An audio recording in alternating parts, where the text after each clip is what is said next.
Quem assistiu a abertura das Olimpíadas? Quem assistiu a abertura das Olimpíadas? Quase todo mundo. O que vocês acharam? Gostaram? Gostaram? Eu achei lindo. Eu fiquei...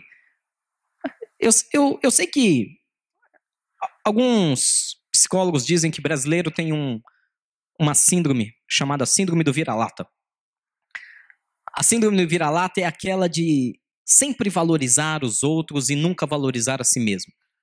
E é incrível porque quando nós pegamos a atual situação política e, por consequência, econômica que o Brasil está enfrentando e atravessando nos últimos anos, cada vez mais se acentua essa síndrome do vira-lata. Cada vez mais se acentua essa coisa de que o de fora é sempre melhor, nós não somos bons, tudo que faz aqui é mal feito, tudo é porcaria. E essa coisa começa a ser nítida, com o número de amigos que nós vemos, talvez, às vezes, por falta de oportunidade, às vezes não, às vezes só por causa da síndrome mesmo, indo embora do país, tentando a vida em outros lugares, ou por outros criticando tanto, tudo que nós temos até de bom. E entra nessa fase de criticar governo, de criticar a economia, de criticar a cultura brasileira, e nessa crítica ferrenha, acaba-se por não valorizar o que temos, às vezes, de melhor. Por isso eu estou dizendo que eu fiquei muito feliz com a abertura das Olimpíadas. Não só mostrou um pouco da nossa cultura, com decência, sem apelos, mas principalmente mostrou que o brasileiro pode sim fazer muitas coisas boas, de excelência, de muita excelência. Não só o brasileiro, mas qualquer um. E eu quero trazer para vocês eu não sei se vocês se lembram, o tema de hoje da nossa pregação é isto aí, isto aqui, o que é? Para quem não sabe, esse é o nome da música do Ari Barroso, uma das músicas que foi cantadas na abertura das Olimpíadas. Ela foi interpretada pelo Caetano Veloso, pelo Gilberto Gil e pela Anitta. Isto aqui, o que é? Quando nós paramos para pensar, nós começamos a olhar e fazer uma comparação do Brasil como nação, dos esportes, das Olimpíadas, do que eles representam, e do mundo espiritual. Fala, pastor, agora você endoidou. Que correlação tem abertura de Olimpíada, Brasil e mundo espiritual? Toda a correlação. Uma das coisas interessantes nessa música do Ari Barroso é que ele exalta uma característica que o brasileiro tem. Ele exalta a característica que o brasileiro tem de não se abater, de não se entregar, de não desistir, de ter uma verdadeira resiliência a ponto de estar tudo desmoronando na sua cabeça. E ele vai lá e faz algo fantástico. O Brasil, vamos ser honestos, não vou entrar em questões políticos, sociais, mas vamos ser honestos, está passando uma fase complicadíssima. Desvios de verbas, situações sociais terríveis no nosso país. E mesmo assim, foram lá e fizeram uma festa maravilhosa. Estou criticando? Não, estou elogiando. Estou elogiando porque o cristão tem que pensar um pouco mais dessa maneira. Jesus nos diz que nesse mundo vocês terão, mas é para ter o quê? Bom ânimo. Tem coisa melhor do brasileiro do que o bom ânimo? Certa vez, eu estava lá em Atlanta com o pessoal da Perimeter Church e a gente estava fazendo piada da desgraça que estava acontecendo aqui no país, né? Econômico-política. E aí um deles não entendeu nada. O cara virou para mim e falou, deixa eu ver se eu estou entendendo. A situação é essa.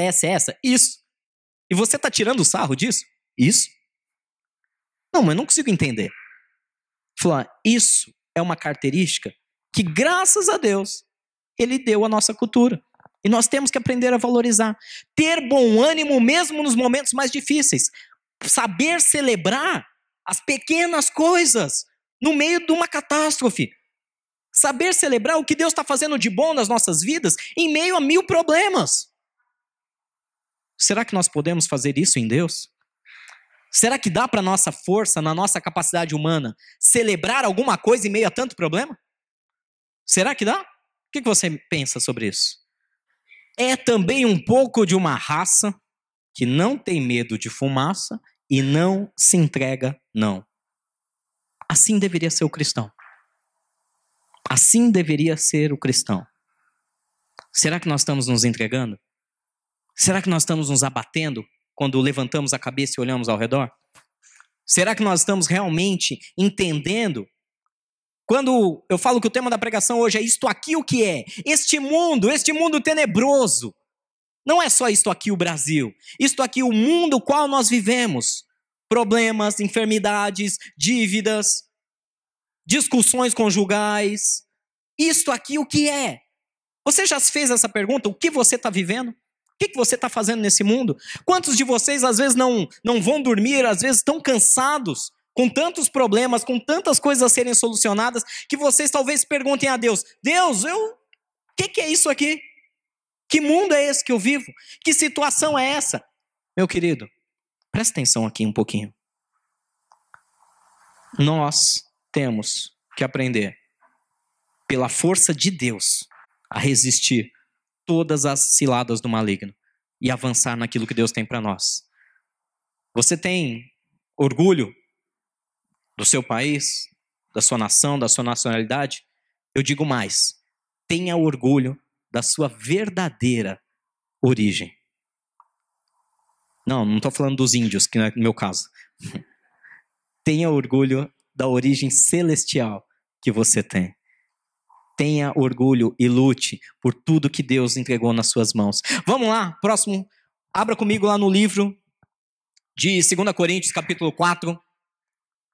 2 Coríntios, capítulo 4, nós vamos ver algumas situações que nos explicam o que é isto aqui que nós estamos vivendo. Que mundo é esse? Que situações, às vezes, problemáticas são essas que nós enfrentamos? Que da mesma maneira como o Brasil tem enfrentado 1000 problemas, ele tem aprendido a celebrar em algumas situações. 2 Coríntios capítulo 4, versículos 7 a 9, você pode acompanhar, diz assim: mas temos esse tesouro em vasos de barro, para mostrar que o poder que a tudo excede provém de e não de nós. De todos os lados nós somos pressionados, mas não desanimados. Ficamos perplexos, mas não desesperados. Somos perseguidos, sim, mas não abandonados. Abatidos, mas não destruídos. Até aí, amém? A palavra de Deus diz que este mundo, isto aqui que nós estamos vivendo, jaz no maligno. E o problema é que nós, às vezes, somos tão inocentes a ponto de achar que o paraíso é aqui. O paraíso não é aqui, amém? Se o paraíso fosse aqui, para que eu queria ir embora? Para que eu queria viver eternamente com Deus? Esse mundo, a Bíblia relata, jaz no maligno. Se você entra aqui hoje perguntando, pastor, mas, puxa, são muitos empecilhos, são muitas lutas, são muitas dificuldades que eu enfrento. Ótimo. Ótimo? Sim, ótimo. Para que você saiba, como diz no versículo 4, que você é um tesouro num vaso de barro. Aquilo que Deus tem entregue nas tuas mãos é um tesouro e você é um vaso de barro, frágil, sem valor por si só. Mas quando nós entendemos que o poder para enfrentar todas as circunstâncias, o poder para passar por qualquer e toda situação, não vem de nós, não vem da nossa capacidade, não vem da nossa habilidade, não vem da nossa técnica. Tudo que nós temos, poder vem de Deus. É dele que vem. E aí vem a grande pergunta. Poxa, pastor, eu não estou conseguindo lidar com algumas situações. Eu vou ser muito transparente com vocês. Não está conseguindo lidar com algumas situações porque está tentando fazer na sua força. Não está entregando nas mãos de Deus. Não está confiando em Deus suficientemente a ponto de dizer, Senhor, eu sei que eu não tenho jeito mesmo, não tem como eu resolver isso. Então está aqui, eu entrego nas tuas mãos e agora eu dependo inteiramente do poder que excede de todas as coisas, que só pode vir do Senhor. É simples na teoria, muito simples. É fácil na prática? Não. Na prática, confiar é uma coisa muito complicada. Confiar no seu irmão, na sua esposa, no seu filho já é difícil. e olha que ele está ali com você e você o ama. Imagina Deus que você não vê. Aí é necessário um relacionamento. Aí é necessário uma caminhada. Quanto mais próximo de Deus, quanto mais íntimo de Deus, mais você aprende a ouvi-lo, mais você aprende a falar com ele, mais você aprende a depender e confiar nas mãos dele. Diz no versículo 8 que de todos os lados nós somos pressionados. Alguém se encontra aqui nesse versículo? Você acha que isso tem alguma coisa a ver com você? De todo lado você é pressionado? Finanças, relacionamento, saúde, física e emocional também, né? Hoje, as doenças emocionais acabam, muitas vezes, até ultrapassando o número de doenças físicas. De todos os lados nós somos pressionados, mas não desanimados. Pera, eu vou falar de novo, eu acho que vocês não entenderam. De todos os lados nós somos pressionados. Melhora um pouquinho o rosto aí, levanta o queixo, respira fundo, mas não desanimados. Esse é o grande segredo. E eu estou trazendo essa palavra propositalmente hoje. O Espírito Santo sabia o estado que cada um entraria aqui por essas portas. O Espírito Santo sabia o jeito que cada um entraria aqui cansado de lutas, de batalhas, de semanas complicadas, de coisas que não dão certo. Mas nós ficamos perplexos, mas não desesperados. Desespero não é coisa que serve para nós. Aquele que confia no Senhor não entra nesse ponto. E diz ainda no versículo 9 que nós somos perseguidos. Somos, claro que somos. Todo santo dia. Eu já preguei sobre isso uma vez dizendo que o justo, ele é totalmente perseguido. Só pelo fato de ser justo. Basta você chegar num lugar, um policial te para o seu veículo, você está com uma lanterna queimada, mas você é justo, você não percebeu que estava queimado. E aí o camarada chega e fala, olha, a gente pode resolver isso de uma maneira mais amigável, mas porque você é justo, você diz, não, desculpe, eu não concordo com isso. Eu sei porque eu já vivi isso e eu tenho certeza que alguns de vocês já viveram isso. E porque você tentou ser justo e disse, não, tudo bem, eu estou errado, o senhor pode me autuar. Eu estou falando uma coisa que eu já vi. Porque eu sou justo. Ah, você está errado, eu posso te autuar? Posso. Me segurou ali por 50 minutos, sem motivo algum. Ele vai enrolando. Olha, eu estou com um compromisso. Ele não dá mínima, ele te larga lá esperando. Ele fica enrolando, te perseguindo porque você é justo, porque você escolheu ser autuado ao invés de pagar uma propina para ele. É assim ou não é? Porque você é justo, você é perseguido. Porque você é justo e não tenta de nenhuma maneira trair ou faltar com lealdade com seu esposo, sua esposa, as pessoas te provocam, as pessoas te perseguem. Porque você é justo, porque você, eu amo a Deus, porque você declara que ama a Deus, as pessoas ridicularizam de você. Jesus sabia disso. Nós somos perseguidos, mas Ele nunca nos abandona, diz a sua palavra. Nunca somos abandonados. Nós podemos sim ficar um pouquinho abatidos, um pouquinho cabisbaixo, talvez como muitos de vocês estão aqui hoje de manhã. Mas lembre-se de uma coisa, vocês não são destruídos. O Senhor nunca deixará isso acontecer. Mas nós precisamos entender essa palavra. Nós precisamos nos apropriar dessa palavra a tal ponto de dar continuidade. Vamos adiante.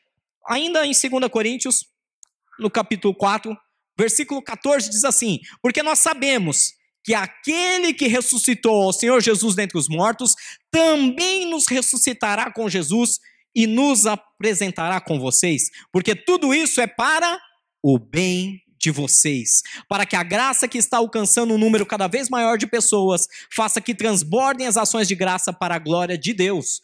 Por isso, mais uma vez ele fala, não desanimamos, embora exteriormente estejamos a desgastar-nos, interiormente estamos sendo renovados dia após dia. Jesus continua falando, não desanima, não desanima, não desanima, Continua celebrando os mínimos detalhes. Ah, mas o país está uma desgraça. Vai lá e faz a melhor abertura possível da Olimpíada. Faça o mesmo. Faça o mesmo. Celebre. Celebre o que Deus está te dando. Faça com alegria. Principalmente quando entrar pelas portas da casa do Senhor. Entrega o seu melhor a Ele. Entrega o seu melhor na adoração quando você estiver sozinho no seu quarto com Deus. Entrega o seu melhor, sabe, o que você tem de melhor ao seu esposo, sua esposa, aos seus filhos. Entrega o seu tempo, o seu carinho, o seu cuidado, até o seu cachorro. Entrega o seu um carinho máximo, o seu amor a ele. Não é só dar a melhor ração super prêmio. É a mesma coisa com o filho. Não adianta dar carro, dar isso, dar aquilo, dar viagem, se você não tem tempo com ele. Entrega o seu melhor. Entrega o seu melhor. Faça o seu melhor. Seja dedicado naquilo que você está fazendo. Porque Deus está falando que esses problemas que vocês estão enfrentando e que muitas vezes te fazem ficar cabisbaixo, te faz ficar pensativo e será que é isso mesmo que eu tenho que enfrentar? Diz que tudo isso é para o bem de vocês. Opa, peraí. Pastor, você está brincadeira? O negócio está doendo, o calo está apertando. Eu estou derramando lágrima de sangue aqui. E está dizendo que é para o meu bem? É. A palavra ensina que cada luta que você passa, cada tribulação, cada vez que você é perseguido, que você é abatido, mas não destruído. Cada vez que você vive um momento difícil, diz a palavra de Deus que é para o seu bem. É para que você cresça, para que outros vejam a glória de Deus na tua vida e isso se manifeste a tantos outros e alcance a outros através da salvação de Deus. Amém? É difícil viver isso, não é? O dia bom é fácil, o dia de celebrar é legal, o dia de chorar é dolorido. Sabe, tem uma palavra interessante que diz que melhor é estar num velório do que numa festa de casamento. Puxa, que interessante. Tá na Bíblia isso, não sou eu que inventei não. E sabe por que Deus fala? Porque ali, num velório, se vê o fim de todas as coisas. É muito mais instrutivo para o seu coração e para a sua mente um momento difícil. Porque ali você avalia o que você está fazendo da tua vida. Ali você avalia se não tem que ter mudanças. Porque você está ali no velório e pensa, puxa, podia ser eu, hein? Eu posso ser o próximo. E é aquela hora que você começa, mas o que eu estou fazendo da minha vida? Será que se fosse eu estaria satisfeito? Será que se Deus me chamasse para Ele hoje, eu estaria concluído a minha obra? Eu estaria falando, Senhor, muito obrigado, já, olha, cumpri cabalmente o meu ministério, como o apóstolo Paulo fala, né? Eu lutei o bom combate, guardei a fé. Será que se Deus nos chamar, nós podemos dizer isso? Ou será que temos tantas coisas a serem aprimoradas em nossas vidas? Ou será que temos que mudar hábitos horríveis que só machucam aqueles que estão ao nosso redor? Ou será que temos que começar a entender o que Deus espera de nós? É para isso que serve. Isso aqui o que é? Isso aqui é um tempo de aprendizado com Deus. Os momentos difíceis, esse mundo, essa terra, o seu relacionamento que é difícil com seus pais, tudo isso serve para que você cresça no Senhor, para que você seja renovado dia após dia. Então, meu irmão, por favor, o que eu estou tentando te dizer hoje da parte de Deus, não olhe para os dias difíceis com rancor, não olhe para os dias difíceis com mágoa, e nunca, preste atenção no que eu estou dizendo, em hipótese alguma, responsabilize Deus, ou tente dizer que Deus não te ama porque você está passando por um momento difícil. Se você passa por um momento difícil, é para o seu próprio bem, é para o seu crescimento. Deus quer se revelar a você. Eu vou fazer uma pergunta bem simples. Quando você ora mais? Quando você está feliz ou quando você está triste? E aí? Pode responder, não tenha vergonha não. Você ora mais quando está feliz ou quando está triste? Por quê? Sabe a história de criança que não chora, não mama? Se o bebê não chora, vai lá, o pai dá lá alimentação de hora em hora, a mãe alimenta direitinho, dá mamadeira. Mas de repente, no meio desse termo, ele chora. E ele pede comida. O pai vai negar? Não. É por isso. Quando você está com problemas, você sente a dor, e você recorre ao único que pode realmente socorrer, a Deus. Então fique imaginando a cena. Vou te dar um segredinho espiritual, presta bem atenção no que eu vou falar. Deus está lá o tempo todo querendo confraternizar com você. Mas você não tem tempo para Deus, porque está tudo tão bem, está tudo tão legal. Então Deus, espera aí, Deus, depois eu oro, depois eu te adoro. Poxa, eu estou vivendo um momento mágico aqui, Deus, eu estou culpado. E Deus querendo ter tempo com você, um pai e o filho. Aí chega um momento que o problema vem, você corre pro braço dele, você abraça, você aperta, você chora, você beija ele. Por mais que seja um momento difícil para você, ele como pai pensa, opa, mas espera aí, agora ele está pertinho de mim. Então vamos fazer o seguinte, vamos manter essa situação um pouquinho mais prolongada, porque assim ele fica mais pertinho de mim. Vocês estão me entendendo, amém? Qual que é o segredo? O segredo é celebrar com o pai a todo tempo. Não ter que esperar um momento da dor, do choro, da angústia, para correr para o braço dele e pedir ajuda. Nós temos esse mau hábito como seres humanos. A coisa tá boa, oh, glórias a mim. A coisa tá ruim, Jesus me ajuda. Nós temos esse hábito.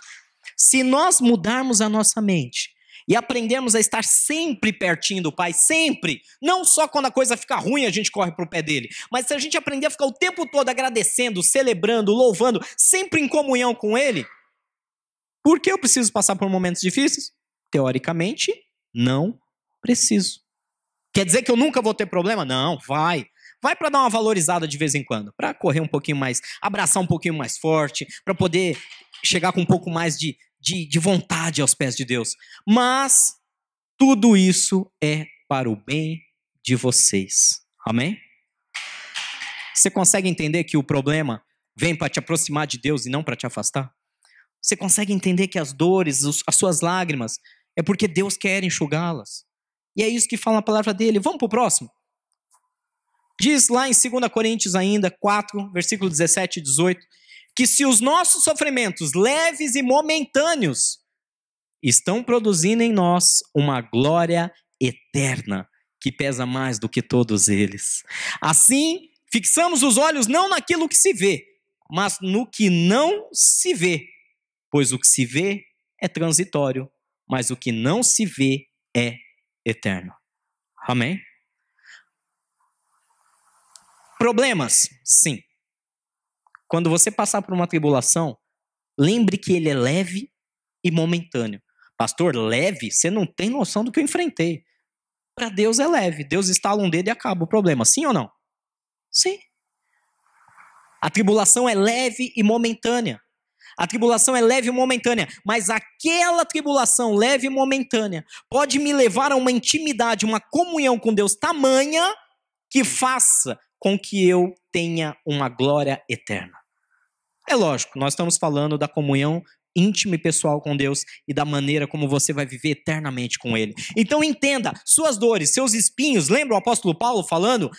Que 3 vezes orei ao Senhor pedindo para que me livrasse daquele espinho na carne. Olha que interessante. Até as dores de Paulo aproximavam ele mais ainda de Deus e produziam para ele um peso de glória eterna. Isso nós precisamos ter em mente.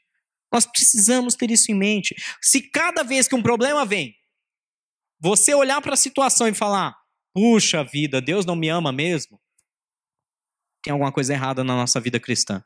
Agora, se cada vez que a situação se colocar, você falar, Senhor, eu entendo que o dia difícil é para que eu me aproxime de Ti, e eu quero Te glorificar ainda mais, a ponto de não ter que passar pelo dia difícil, o Senhor vai adiante. Porque assim nós fixamos os olhos, não naquilo que se vê. É uma questão de fé. É uma questão de fé. Mas naquilo que não se vê. Eu lembro de uma situação bem interessante. Eu já contei ela aqui várias vezes. Quando a gente estava para inaugurar a igreja, um irmão amado nosso, ele estava num estágio terminal no hospital com câncer, e nós fomos visitá-lo. E ali, nessa de visitá-lo, a gente foi levar, ministrar a Santa Ceia para ele, e eu me lembro o olhar dele, um olhar assim, uma das cenas mais tristes que eu já vi na minha vida, não pela dor, não pela enfermidade, não pela iminência da morte, mas uma das cenas mais tristes que eu já vi na minha vida foi o olhar daquele homem dizendo, eu fiz tudo errado. Se eu pudesse voltar atrás, Olha, eu sei que pelo diagnóstico médico eu tenho aqui menos de uma semana E realmente se cumpriu, 3 a 4 dias depois ele faleceu. Mas ele diz, eu sei que eu não tenho mais tempo. E isso me machuca, porque eu fiz muita coisa que eu não faria do mesmo jeito. Eu voltaria atrás. Eu cuidaria melhor da minha família. Eu daria mais atenção aos meus filhos. Eu me dedicaria mais em celebrar aquilo que Deus estava fazendo na minha vida. Gente, um dos momentos mais tristes da minha vida foi os olhos daquele homem completamente sem vida, diante da iminência da morte, sabendo que não dava tempo de corrigir os erros que ele cometeu. Aquilo foi muito pesado para mim. E eu saí dali, sabe, falando com Deus naquele momento. Eu saí falando com Deus de uma maneira tão intensa que eu falei, Senhor, haja o que houver. Eu não quero murmurar mais, eu não quero mais reclamar, eu não quero mais ficar longe do Senhor. Gente, é muito forte ver uma cena dessa. E eu saí dali falando, eu não quero murmurar. E na hora que eu saio do hospital, cadê o meu carro? Roubaram meu carro. Roubaram meu carro. Na porta do hospital, na porta, sim, na porta. Bem na frente de todo mundo, segurança. Levaram o carro. Respirei fundo. Falei, Senhor, eu acabei de ver uma das cenas mais tristes da minha vida. Um homem que diz que não tem tempo de corrigir os erros. Respirei fundo, os irmãos comigo já pondo lenha, né, pondo pilha na minha... Ih, pastor, na hora dessa já picotaram tua caminhonete, já tá sendo vendida lá na... Como que é o nome daquela avenida lá do... Ricardo Jafé. Uma hora dessa já picaram ela, tá vendendo as peças lá na Ricardo Jafé. Falei, gente, mas foi meia horinha. O pessoal é rápido aqui. Mas tinha alarme, tinha tudo. Sabe como é, né? Pastor, tranquilo. Esquenta a cabeça não. Depois de tudo que a gente viu ali dentro, é isso mesmo. Vamos celebrar a Deus, liga pro seguro e... Tranquilo. Daqui a pouco ele se restitui. Eu, liga pra onde? Pro seguro. Seguro? Como assim, pastor? Não tinha seguro? Não tinha seguro. Não, pastor, você tá de brincadeira. Não tinha seguro. Pastor, por que não tinha seguro? Porque eu não tinha dinheiro para pagar o seguro. Tava passando uma fase que só Jesus na minha vida. Só Jesus. O seguro venceu, não tinha dinheiro para renovar, acabou. Fazia menos de um mês para ajudar, né? Que o seguro tinha vencido. Pastor, e agora? Agora é o seguinte, depois de tudo que eu vi ali dentro, eu vou celebrar Deus. Ah, pastor, você ficou maluco. Fiquei. Eu não tenho outra opção, você tá me entendendo, amém? Porque nós fixamos os olhos, versículo 18, não naquilo que está vendo, não naquilo que se vê, mas naquilo que não se vê. Eu lembro que nós tínhamos um evento no final de semana, que nós precisávamos, era uma espécie de um retiro, e eu falei, olha, eu digo mais, hoje é era uma segunda-feira, eu me lembro disso até hoje. Hoje é segunda-feira, e na sexta-feira a gente tem que viajar lá para o retiro, então eu vou ficar em paz, porque até sexta-feira o carro volta. Aí o pessoal começou a dar risada. Falou, não, agora o pastor tá maluco de vez, né? Agora... Gente, só para resumir, encurtar a conversa, eu entrei com tanta fé naquela situação que na quinta-feira de manhã um policial me liga e falou, senhor Rogério, encontramos seu veículo aqui na Moca. O hospital era lá na Paulista, onde foi roubado, e o carro estava lá na Moca. Aí, curiosamente, um dos irmãos que estavam comigo no dia da visita estava do meu lado. E ele, pergunta se está com motor, pergunta se está com câmbio. Pergunta se tá sem roda, sem rádio, sem... E eu, não vou perguntar nada, o carro tá intacto.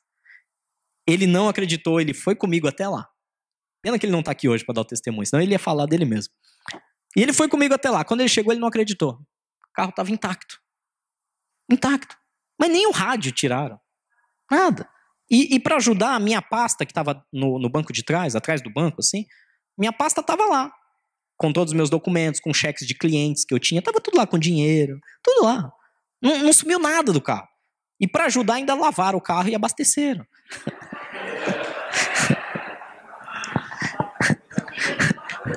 A única coisa fora do lugar, a única coisa fora do lugar era a minha Bíblia, que estava dentro da pasta, aquela bibliona, né, de pastor, escrito Pastor Rogério, todo mundo. Tava fora da pasta e tava em cima do painel do carro. Eu ainda... Aí imaginar não é pecado, né? Eu fico imaginando, camarada abriu a pasta, ou até pasta tem aqui, maravilha. Aí na hora que ele abriu procurando, tem uma Bíblia. Aí ele deve ter aberto a Bíblia. Pastor. E no mínimo ele devia ser desviado. No mínimo. Deve ter colocado a Bíblia em cima do painel. Deve ter falado, Senhor, acampa os teus anjos ao redor desse carro. Guarda ele que eu tô eu tô saindo fora. Eu não sei o que aconteceu. Aí, em cima disso, passado alguns meses, o Marcelo lembra dessa história muito bem. Eu tava jogando bola com o Marcelo. A gente tava jogando bola numa quadra ali em Alphaville. E a gente achava que sabia jogar bola. E a gente tá lá jogando bola e tal, e saímos do jogo. Aí o Marcelo, pastor, roubaram meu carro. Falei, imagina, Marcelo, você estacionou aqui do outro lado. Não, eu estacionei aqui. Não, Marcelo, não pode ser. Não, eu deixei o carro aqui, eu tenho certeza. Não. Marcelo, peraí, você tem certeza absoluta? Tenho, tava aqui o carro. Lembra que eu acabei de passar alguns meses atrás? Lembro. Você crê que Deus vai colocar a mão e vai trazer o teu carro intacto? Creio, pastor. Claro que eu creio. Mas deixa eu dar uma ligadinha pro seguro aqui também, né? Não deu nem tempo de ligar pro seguro. A gente só ligou pra... Acho que foi pra polícia, né, Marcelo? Acho que ligou pra polícia. Não deu nem tempo de ligar pro seguro. A gente ligou pra polícia pra avisar o furto e tal. Aí um outro amigo nosso falou, vou dar uma carona pra vocês, né? Porque a gente estão a pé, vou levar vocês lá pra aldeia. A gente tava em Alphaville. Foi o tempo de sair, a quadra ali perto do Mackenzie. Foi o tempo de sair, começar a descer sentido Tamboré. O Marcelo passa, olha meu carro aqui. Eu falei, como assim? Ele aqui. É teu carro? É meu carro, para. Parou, chegou lá, olhou, tá lá o carro. O cara roubou, andou, 500 metros, 600 metros? Andou, sei lá o quê, estacionou o carro e largou. Vai explicar. Aí tem que ligar pra polícia, cancelar boletim, ligar pra seguro, esquece, não, já achei. Aí os caras começaram a achar que era ele que tava... isso aí é aquele típico cara que vai no mercado de carro, esquece e volta a pé, e depois, roubaram meu carro. Não, roubaram mesmo. Eu tava lá, eu sou testemunha. Parece simples, gente, mas nós temos que fixar os olhos não naquilo que nós vemos, mas naquilo que nós não vemos. E foi muito legal, porque aquele dia o Marcelo, eu lembro que ele falou isso pra mim, ele falou, bom, pastor, se você viveu isso, eu também posso. Eu creio que Deus vai entregar meu carro intacto. Você crê? Creio. Amém. 5 minutos depois está lá o carro dele intacto. Não precisou nem recorrer a outras coisas. Por que tudo isso? Porque nós temos momentos difíceis? Temos. Passamos pelo roubo do carro? Passamos. Foi um momento de aflição? Foi. Foi um momento de clamar a Deus? Foi. Mas nós não desanimamos. Levantamos os olhos e falamos, Senhor, nossa confiança está no Senhor. Eu não estou vendo meu carro aqui. Mas eu não ando pelo que eu vejo, eu ando pelo que eu creio. E eu creio que ele estará logo nas minhas mãos e estará intacto. E assim foi, tanto comigo como com o Marcelo. É um exemplo. Nós temos que aprender a nos animar naquilo que Deus, às vezes parece um problema monstruoso, mas naquilo que Deus quer fazer em cima do problema. Deus quer usar o problema para servir de milagre e de testemunho para outros. É o que a gente leu um pouco antes. Amém? Será que você consegue agora dar uma respirada mais funda e começar a encarar melhor o problema? Encarar por outro ângulo? Que talvez Deus está... Puxa, tá difícil, olha, eu não consigo me relacionar bem com meu filho, com a minha esposa. Será que Deus não está usando disso para te atrair mais a presença dele? Para ser mais íntimo dele? E começar a olhar pelos olhos da fé o que Deus vai fazer na sua família, no seu casamento? Será que os problemas de falta de cliente, de inadimplência, os problemas financeiros, será que Deus não está usando eles para você se aproximar mais do Senhor e não andar pelo que seu olho está vendo? Não, mas eu estou vendo lá, olha, eu estou acompanhando as ações estão caindo, eu estou acompanhando que, olha, você viu que a inflação aumentou. Não entre nessa loucura de andar pelo que vê. Ande pelo que crê, pelo que Deus falou ao seu coração. Amém? Tem uma história muito boa que eu quero terminar compartilhando com vocês. Nós estamos em Olimpíada, amém? Eu gosto muito de Olimpíada. Vocês gostam de Olimpíada? Eu gosto muito de Olimpíada. Gente, se tem uma pessoa nesse mundo que gosta de esporte, sou eu. Ontem eu estava assistindo até esgrima. É sério. Eu não entendo nada. Eu não sei. Eu só sei quem faz ponto porque acende a luz no capacete. Porque eu não consigo entender nada daquilo. Sério, eu sou um cara que eu gosto muito de esporte. Todo tipo. Eu acho o máximo. Porque o esporte ele tem algo que tem tudo a ver com a palavra de Deus, que é a maneira, a dedicação que as pessoas têm para conquistar algo. O reino de Deus deveria ser da mesma maneira. Ele é da mesma maneira. É que nós deveríamos interpretá-lo da mesma maneira. Nos dedicarmos ativamente para conquistar coisas que Deus está nos entregando. E tem uma história, vocês conhecem, uma história verídica, do Vanderlei Cordeiro, né, de Lima. O Vanderlei é aquele maratonista que em 2004, em Atenas, ele estava liderando a prova. Para quem não sabe, uma maratona são 42 quilômetros, 42,2 quilômetros de corrida. É quilômetro para chuchu, gente. O camarada já tinha corrido 35 quilômetros. E ele estava disparado na frente do segundo colocado. Ele tinha uma vantagem de cerca de 30 segundos, 28 a 30 segundos. Ah, mas 28 segundos não é nada. Ah, para 42 quilômetros é muita coisa. 28 segundos era só manter o ritmo que não tinha como errar.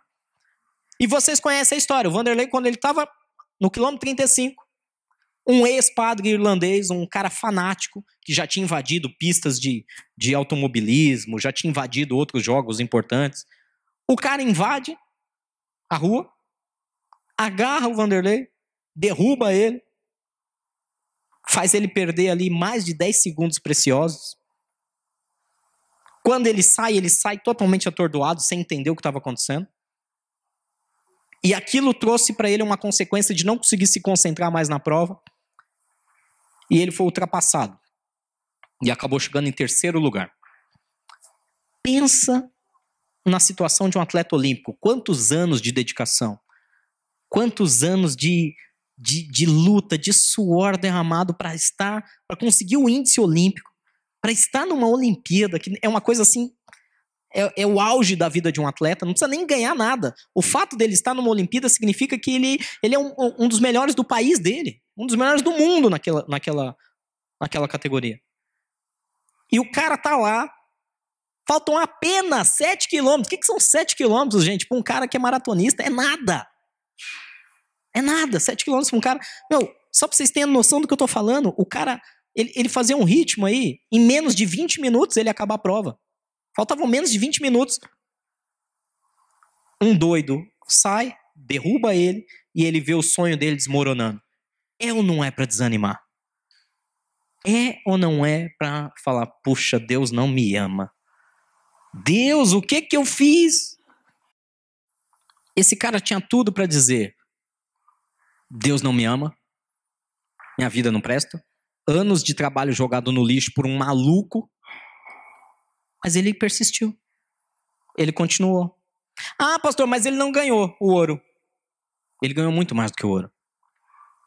Naquele ano, volto a dizer, o Comitê Olímpico deu para ele uma rara medalha que, se não me engano, somente 5 pessoas no mundo receberam.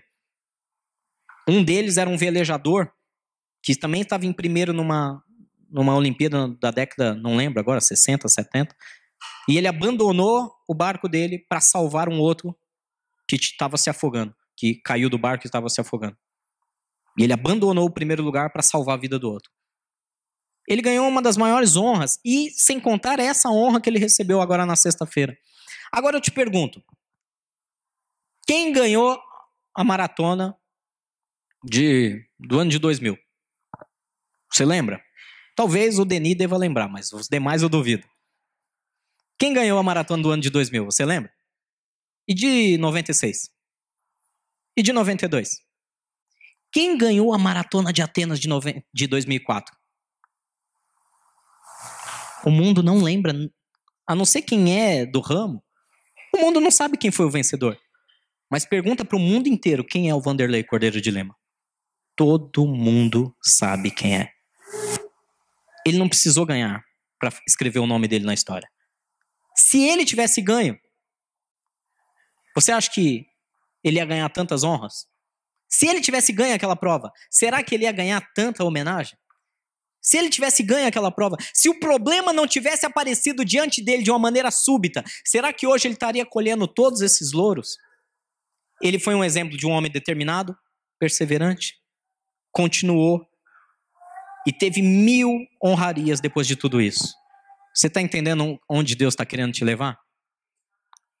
Será que se os problemas não vierem até você da maneira como estão vindo, você vai passar despercebido nesse mundo?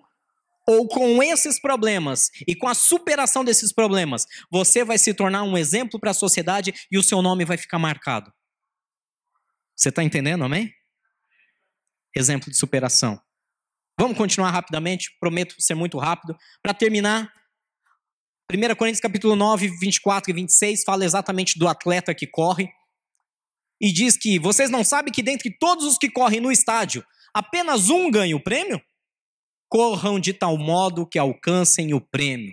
Ou seja, dedique-se, corra, faça o seu melhor, dê o teu tudo nas tarefas que você está desenfrentando. Todos que competem, versículo 25, nos jogos, se submetem a um treinamento rigoroso para obter uma coroa que logo perece. Mas nós o fazemos para ganhar uma coroa que dura para sempre. Gente, tem um preço a pagar. Não se engane. São horas e horas de treinamento. No reino de Deus, é a mesma coisa. É um treinamento rigoroso. Só que enquanto alguns treinam por algo que é perecível, que você gaste horas do seu dia, que você gaste horas da sua semana lendo coisas sobre Deus, lendo a palavra de Deus, lendo livros que te edifiquem, orando, adorando a Deus com louvores. Faça um treinamento rigoroso. Busque uma coroa incorruptível através desse treinamento. Se dedique, não ache, não pense você que vai cair do céu, de mão beijada. Não, o pastor vai orar por você e vai acontecer. Até pode acontecer, mas não é a mesma coisa. Se você pagar o preço, Deus vai fazer o melhor na sua vida, amém? Amém?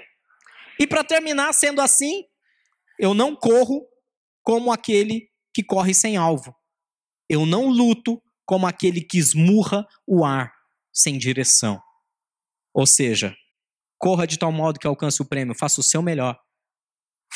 Se submeta a um treinamento rigoroso de busca de intimidade com Deus. E principalmente, tenha um foco, tenha um alvo. Eu costumo dizer para as pessoas, não venham, principalmente à igreja, ou a qualquer reunião, ou qualquer trabalho da igreja, os domos, que são nossas reuniões nas casas, não participe de nada sem objetivo. Eu vou lá porque eu não tenho o que fazer. Eu vou lá para ver se Deus me abençoa. Não! Vá para buscar mais, para conhecer mais de Deus, para se tornar íntimo dele. Esse tem que ser o seu alvo. E aí então, você vai ser vitorioso, assim como foi o Vanderlei. Amém?